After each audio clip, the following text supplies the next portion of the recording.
जीतने वालों को मेरा सलाम।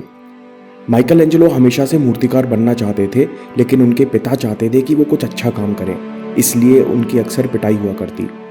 लेकिन जब माइकल एंजेलो नहीं माने तो उनके पिता ने कहा, ठीक है, तुम 14 साल के हो गए हो, फ्लोरेंस में एक मास्टर रहते हैं, उनके साथ रहो और उनसे मूर्तिकला सीखो।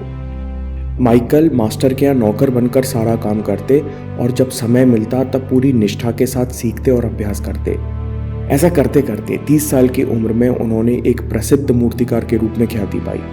उनकी कुछ मूर्तियां आज भी फ्लोरेंस के म्यूजियम में देखी जा सकती हैं। उनकी ख्याति देखकर दूसरे शिल्पकारों ने माइकल एंजेलो को नीचा दिखाने की ठानी।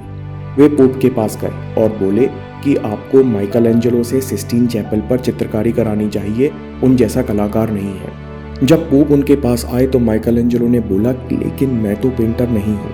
पोप ने कहा, मैंने आपकी बहुत तारीफ सुनी है, ये रोम की सबसे बड़ी पेंटिंग्स होंगी, रोम का खोया हुआ गौरव आपके हाथों में है। जूलियस सेकंड जिद्दी और अड़ियल आदमी थे। माइकल एंजेलो को उनकी बात माननी पड़ी। उन्होंने अगले 4 सालों में वो पेंटिंग्स पूरी की, जिसे आज हर साल 2.5 करोड़ लोग देखने जाते हैं। हम सोचे तो यह पेंटिंग माइकल एंजेलो के लिए कितनी कठिन रही होंगी। एक तरफ उनको पेंटिंग नहीं आती थी, वहीं काम ऊंचे छज्जे पर खड़े होकर उल्टी छत पर करना था। साथ में डिटेल्स और एंगल्स का ध्यान रखना था, जिससे 70 फुट खड़े नीचे लोग तस्वीर के डिटेल्स देख सकें। साथ ही साथ छत पर बार बार फंगस लग जाती। अपनी पेंटिंग का ऐसा हाल देखकर माइकल एंजेलो रोने लगते। उस समय गीले प्लास्टर पर वाटर कलर से जल्दी जल्दी पेंटिंग करनी पड़ती थी, जिससे प्लास्टर रंग सूख ले और पेंटिंग परमानेंट हो जाए।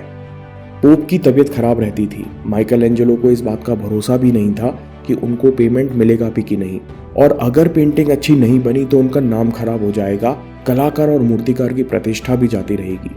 लेकिन उन्होंने सारी परेशानियों को पीछे रख कर काम पूरा किया। प्रोजेक्ट के खत्म होते होते माइकल एंजेलो की कमर और गर्दन खराब हो गई। जो महान कलाकार, साइंटिस्ट और टीचर्स होते हैं, वो केवल पैसे, ख्याति के लिए काम नहीं करते। अगर ऐसा होता तो हर सभ्यता में ऐसी इमारतें, ऐसी पेंटिंग्स और किताबें नहीं होती। काम शुरू करने पर माइकल एंजेलो ने अपने दोस्तों को बुलाया। उनके साथ पेंटिंग सीखने और रंग के साथ एक्सपेरिमेंट करने लगे। वे घंटों उन्हें छत पर काम करते हुए देखते। फिर जब उन्हें लगा कि ऐसे काम नहीं चलेगा तो उन्होंने खुद को उस हॉल में अकेले बंद कर लिया और घंटों अकेले काम करते रहे।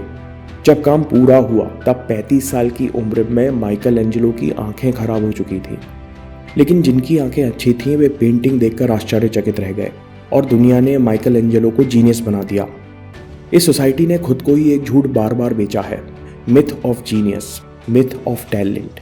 मूर्तिकारी करते करते माइकल एंजेलो के हाथ स्थिर हो गए होंगे। उनको गहराई और एंगल के कंसेप्ट समझ आते होंगे और उनके अंदर पिक्चर्स और फेस इमेजिन करने के गुण पहले से मौजूद होंगे। लेकिन सिस्टीन चैपल की पेंटिंग्स उनके जीनियस का प्रतीक नहीं है, बल्कि उनके कला के प्रति डिवोशन, सैक्रिफाइस और विल पावर का नतीजा है। आप कभी भी पेरेंट्स को छोटे बच्चों के बारे में बात करते हुए सुन लीजिए। 5 मिनट में 2 बार टैलेंट शब्द का उपयोग ज़रूर करेंगे।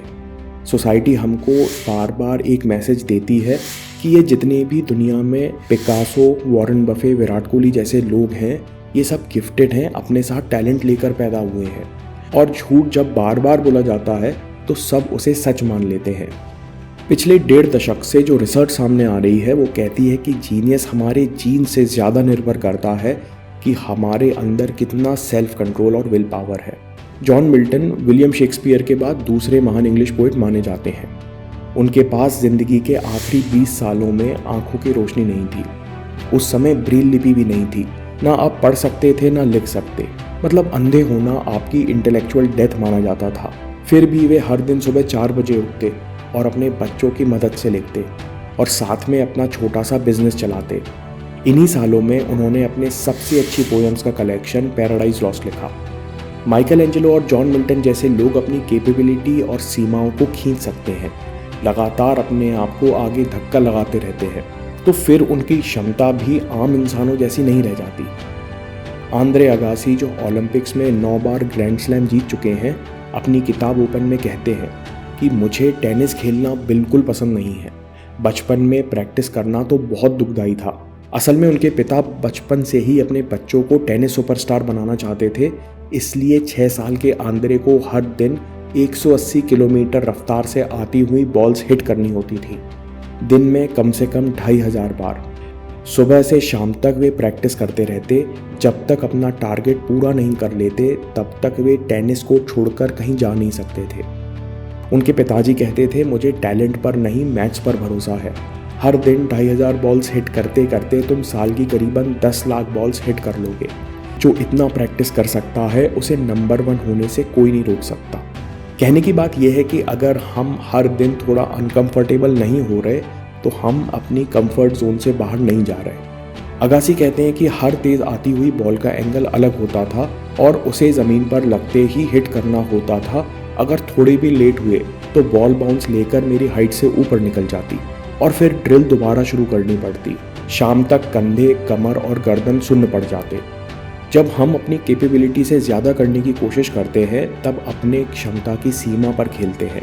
तब कहीं जाकर ये सीमा बढ़ना शुरू होती है। लोग आपसे कहेंगे कि क्या ज़रूरत है इतना करने की, क्यों तुम कांच के सामने इंग्लिश बोलने की प्रैक्टिस करते रहते हो, क्यों सुबह तुम 5 बजे उठते हो, कभी छुट्टी के दिन तो एंजॉय कर लिया करो। ये वही लोग हैं जो टैलेंट के भरोसे जीना और रोना चाहते हैं और आपको अपने साथ रोके रखना चाहते हैं। अपने क्षमता को हासिल करना, अपना बेस्ट परफॉर्मेंस देना हर इंसान की ड्यूटी है, क्योंकि जब हम अपने हाईएस्ट कैपेबिलिटी पर काम करते हैं तब हमें अपने डर को जीतना पड़ता है। और ऐसे लोग जो अपने डर को जीत लेते हैं बाकी सबके लिए मदद और इंस्पिरेशन का स्रोत बन जाते हैं। डॉक्टर अब्दुल कलाम साहब आखिरी दम तक शहर शहर जाकर नई पीढ़ी को सिखाते रहे। अपने चुने हुए फील्ड में सक्सेसफुल होना, अपने नेचुरल टैलेंट की इज्जत करना, अपने काम में माहिर होना, लोगों की मदद करना हर इंसान की नैतिक जिम्मेदारी है। कोई भी विल पावर, सेल्फ कंट्रोल और मेंटल टफनेस के साथ पैदा नहीं होता। हर इंसान अपने एनवायरनमेंट और खुद के एफर्ट से सीखता है और कभी कभी कठिन हालात इंसान को ये सब सिखा देते हैं। आगे आने वाले वीडियो में देखेंगे कि हम प्रैक्टिकली अपनी विल पावर कैसे बढ़ा सकते हैं, साइंस क्या कहती है। जब तक डॉक्टर अब्दुल कलाम साहब के ऊपर ये वीडियो ज़रूर देखिए। इनके बारे में लिखते लिखते कई बार रोंगटे खड़े हो गए। और हाँ, चैनल ज़रूर सब्सक्राइब कीजिए। मैं काम के किस्से लाता रहूँगा। हिम्मत, हरकत, होशियारी, हम जीतेंगे।